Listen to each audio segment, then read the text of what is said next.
নমস্কার, আমি সুনীল আর সুনীল ইউনিক ট্রাভেলের আরেকটি নতুন ভিডিওতে আপনাদের সকলকে স্বাগত। আজ আপনাদের কলকাতার বুকে নবনির্মিত একটি জগন্নাথ মন্দির দর্শন করাবো এবং এই মন্দিরের সমস্ত রকম ইনফরমেশন শেয়ার করব আপনাদের সাথে আমার এই ভিডিওর মাধ্যমে। তাহলে চলুন শুরু করা যাক আজকের নতুন ভিডিও।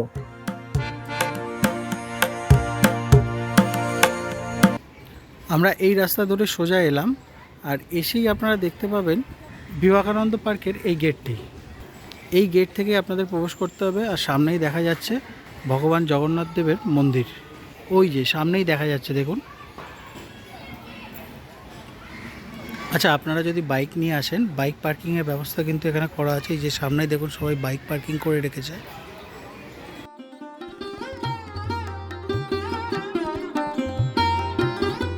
এই জগন্নাথ মন্দিরটি 221 নম্বর বাস স্ট্যান্ডের পাশে অবস্থিত।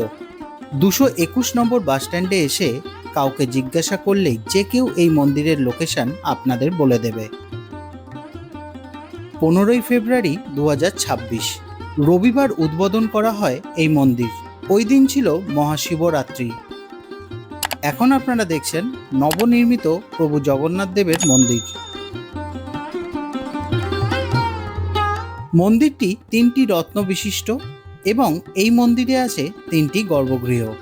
একটি গর্ভগৃহে বিরাজ করছেন জগতের নাথ প্রভু জগন্নাথ দেব, আর বাকি দুটো গর্ভগৃহে বিরাজ করছেন ভগবান রাধাকৃষ্ণ এবং শ্রী চৈতন্য মহাপ্রভু, যা একটু পরেই আমি আপনাদের দর্শন করাবো।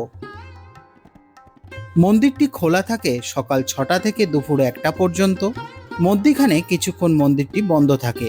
আবার মন্দির খোলে বিকেল 4টের সময় আর খোলা থাকে রাত 9টা পর্যন্ত। মন্দিরের সামনের অংশে খুব সুন্দর নকশা করা আছে, যা দেখতে খুবই সুন্দর লাগছে। নকশাগুলো অনেকটা টেরাকোটা ডিজাইনের মতো দেখতে। টেরাকোটা ডিজাইনের রং সাধারণত লাল বর্ণের হয়ে থাকে, কিন্তু এখানে সোনালী বর্ণে সজ্জিত। সূর্যের আলো যখন মন্দিরটির ওপর এসে পড়ে তখন মন্দিরটি সোনালী আভায় পরিপূর্ণ হয়ে ওঠে। মন্দিরের দুই পাশে খুবই সুন্দর দুটি চিত্র অঙ্কন করা আছে।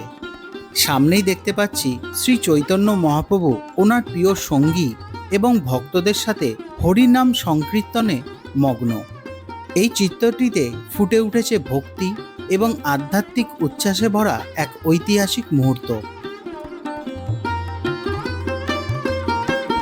মন্দিরের আরেকটি অংশে মহাভারতের কুরুক্ষেত্রের যুদ্ধের একটি ঐতিহাসিক মুহূর্তকে ফুটিয়ে তোলা হয়েছে, যেখানে দেখা যাচ্ছে অর্জুনের রথের সারথি হিসাবে দাঁড়িয়ে আছেন স্বয়ং ভগবান শ্রীকৃষ্ণ। একটি রাজকীয় রথ দ্রুত যুদ্ধক্ষেত্রের দিকে এগিয়ে চলেছে আর চারপাশে যুদ্ধের জন্য প্রস্তুত বিশাল সেনাবাহিনী।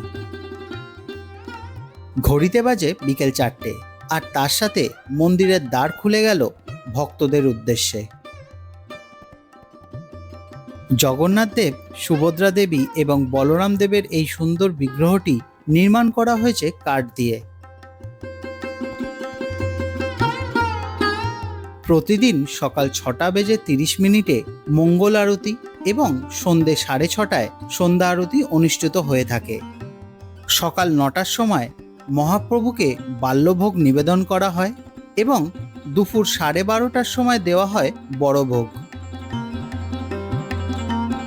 ভিডিওটি যদি আপনাদের ভালো লেগে থাকে চ্যানেলটি সাবস্ক্রাইব করে নেবেন, পাশে থাকা বেল আইকনটি প্রেস করে দেবেন আর লাইক কমেন্ট শেয়ার করতে কিন্তু ভুলবেন না। পাশের গর্ভগৃহে পাথর দিয়ে নির্মিত বেদির ওপর বিরাজ করছেন শ্রী চৈতন্য মহাপ্রভু এবং ওনার পাশেই আছে নবগ্রহের মূর্তি, যা কোষ্ঠী পাথর দ্বারা নির্মিত। আরেকটি গর্ভগৃহে আছেন ভগবান রাধাকৃষ্ণের একটি অপূর্ব সুন্দর বিগ্রহ, যা একটি পাথরের বেদির ওপর বিরাজ করছেন।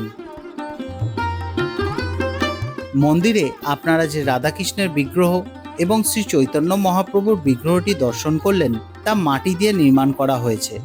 মন্দির কর্তৃপক্ষের সাথে কথা বলে জানতে পারলাম পরবর্তীকালে পাথর দিয়ে মূর্তিগুলি নির্মাণ করা হবে। ভিডিওটি আপনাদের কেমন লাগলো কমেন্ট করে অবশ্যই জানাবেন। আর ভিডিওটি যদি আপনাদের ভালো লেগে থাকে চ্যানেলটি সাবস্ক্রাইব করে নেবেন, পাশে থাকা বেল আইকনটি প্রেস করে দেবেন আর লাইক কমেন্ট শেয়ার করতে কিন্তু ভুলবেন না। ভিডিওটি আজ এখানেই শেষ করছি, দেখা হবে আরেকটি নতুন ভিডিওতে। সবাই ভালো থাকবেন, সুস্থ থাকবেন, সবাইকে ভালো রাখবেন। নমস্কার।